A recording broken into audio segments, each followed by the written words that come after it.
Yo, what's up guys? James Carter TV here for yet another edition of my 32 teams in 32 days. This is the final stretch, the home stretch of the 32 days in 32 teams in 32 days series. And it's going to be the one where I get the most hate because St. Louis Rams fans, I don't like your football team, and it's nothing personal. But really, when looking at your team, when looking at the schedule you guys have, and looking at the situation that's going on in that locker room, this is it. This is the end of Jeff Fisher to me. This is the end of the Jeff Fisher era under the St. Louis Rams. A very, very mediocre, if not below mediocre era. And it's either going to end one of two ways to me. Either they're going to be way better than I expect them to. They're going to be a playoff team, and Jeff Fisher keeps his job. Or they're gonna suck. They can't keep muddling around this 8-8, this 7-9, this 6-10 range they have found themselves the past 3 years. It's either going to blow up in a good way or a bad way, and I think it's going to be a bad way. Now, let me explain why before you go down the comments and yell at me, and you probably already did, so it's probably too late. But I will bring plenty of reasons as to why I believe this will not be even close to a good season for the St. Louis Rams. But it's okay because your new quarterback is on the future. And yeah, I said new quarterback.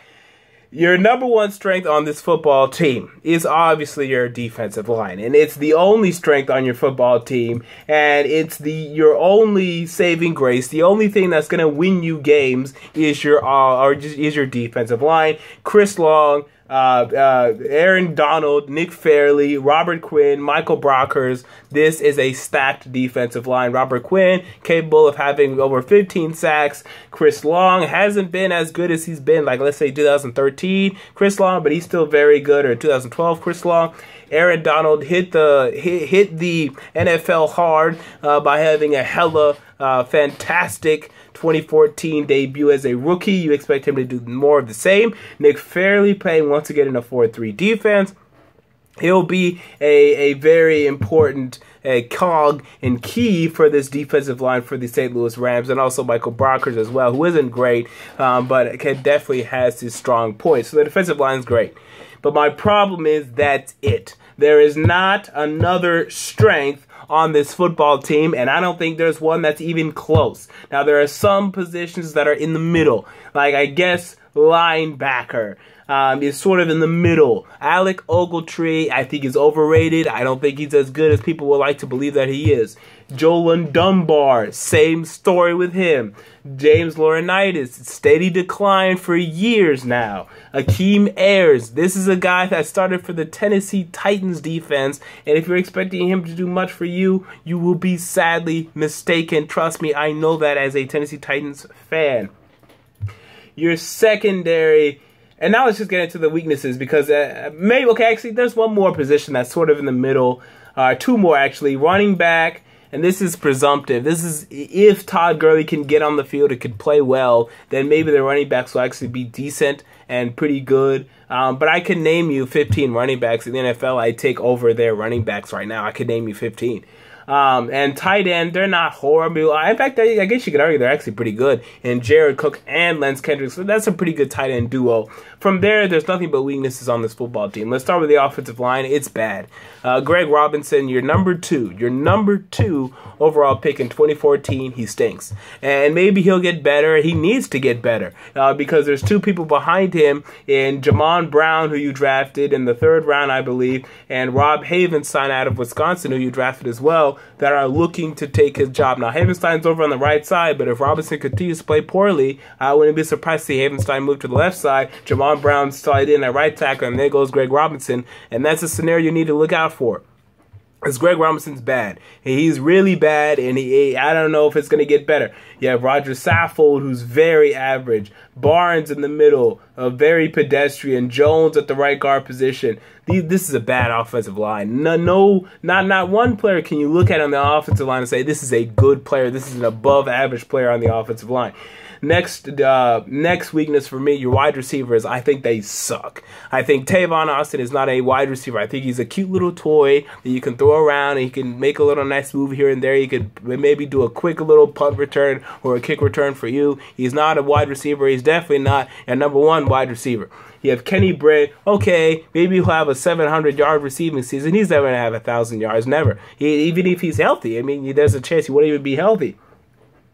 Stedman Bailey, Brian Quick, Chris Givens. These three players are guys that haven't done anything. That they're so pedestrian and so nothing and so little, and maybe they'll make a nice play here or there. They're not number one wide receivers. They're not consistent playmaking threats. Your quarterback position, Nick Foles, he proved to be, and last year a quarterback that really appeared to be better than he actually is. The Chip Kelly system, the very friendly Chip Kelly system, quarterback-friendly system, allowed him to appear better than he is. But as we're seeing in the preseason, he's not very good. And looks like you guys actually got the lower end of that Sam Bradford-Nick Foles trade. Now, yes, Sam Bradford won't stay healthy. But Nick Foles, I don't think is a good quarterback as Sam Bradford is. So he hasn't looked very good in the preseason at all. In fact, your whole team has looked horrible in the preseason. You got your ass kicked, quite frankly, by the Oakland Raiders and the Tennessee Titans, man. These are two of the worst teams in the NFL. So, big issues there. Your secondary is in trouble. You lost E.J. Gaines for the season. Janoris Jenkins can have a nice play, but can get blown up and beat deep on the next.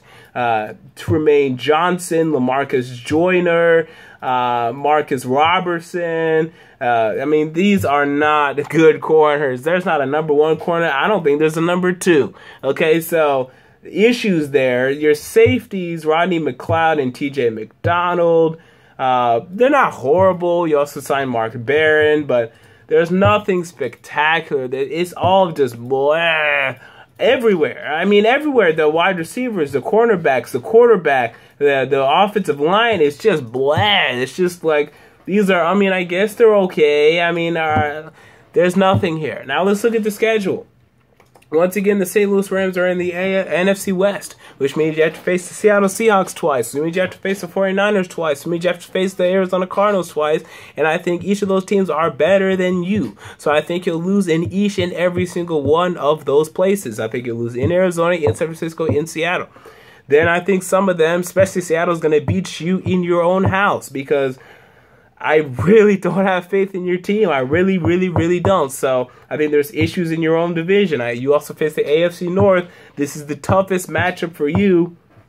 Baltimore Ravens, you have to go to them. You have to go to the Cincinnati Bengals. You have to host Pittsburgh. You have to host the Cleveland Browns. Now, you could beat the Cleveland Browns in St. Louis. I wouldn't be surprised at all, but still very difficult there. I say 1-3 against the AFC North. You also face the NFC South? No. The East? No. The NFC North. The NFC North, excuse me. Including trips to Minnesota and Green Bay. I think those are definitely losses. You host Chicago and you host Detroit. You'd be lucky to win one of those. I'm sorry, Rams fans. I do not like your team. And I think this Jeff Fisher era has been the biggest waste of an era I've ever seen. Maybe not the biggest waste, but it's pretty wasteful, especially considering the amount of draft picks you guys have had and the amount of misses you guys have had with these draft picks. I think is absolutely incredible, and I have to commend GM Les Snead for putting together a team of draft picks that are so highly sought after, and except for Aaron Donald. Aaron Donald is the best pick you guys have had. That's the one pick where I can say, okay, yes, you pick somebody, he's good. But you have Tavon Austin and Greg Robinson and guys of that nature that haven't really, and LaMarcus Joyner, Brian Quick, Chris Givens. These are very blah. You could draft an okay guy like Janoris Jenkins every now and then, but I do not like this St. Louis Rams team. I can't find anything to like about it. Outside of the defensive line, I don't think there's anything here to give me reason to have them higher than the best case scenario, which I believe is 6-10. Yet another 6-10 campaign. Worst case scenario, you guys could really be bad, and it could really be 2-14, and I wouldn't be surprised. My prediction is 4-12, and this is not something Rams fans want to see. And if I'm wrong, please feel free to come back to this video and tell me how wrong I was.